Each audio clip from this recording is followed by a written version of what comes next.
హృదయం నుండి వచ్చే ప్రార్థననే ప్రభువు ఆలకిస్తాడు. మన ప్రీతమ అవతార్ మెహర్ బాబా ఇలా అంటున్నారు: మానవులందరూ వారి వారి విశ్వాసాలు సాంప్రదాయాల ప్రకారము దేవుని ప్రార్థన చేయడం సర్వసాధారణంగా జరిగే ప్రక్రియ.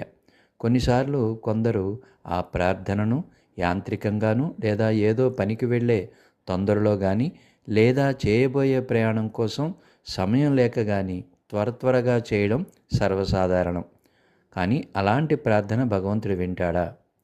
భగవంతుడు ఆలకించే ప్రార్థన హృదయం నుండి వెలువడే ప్రార్థన మాత్రమే.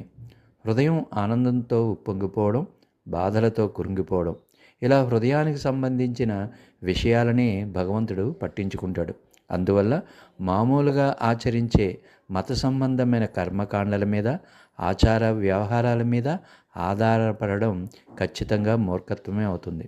అసలు కావలసింది ఏమిటి? నీ హృదయం మాత్రమే. నీ హృదయపు లోతుల్లోంచి వచ్చిన ప్రార్థన మాత్రమే నిజమైన ప్రార్థన.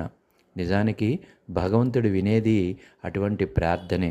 అందువల్ల నీవు 1000 మంది జనంలో కూడా ఉన్న నీ హృదయపు లోతుల నుండి భగవంతుణ్ణి ప్రార్థించు.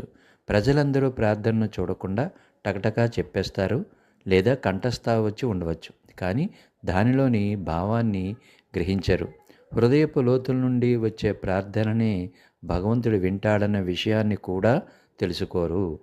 నీవు నిన్ను పూర్తిగా అర్పించుకుని హృదయంలో నుండి ప్రార్థించు.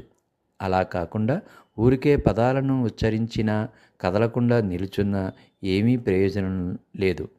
నీ హృదయంతో చేసిన ప్రార్థన మరియు హృదయపూర్వకంగా చేసిన స్వీయ అర్పణ, ఇవే పరిగణింపదగినవి.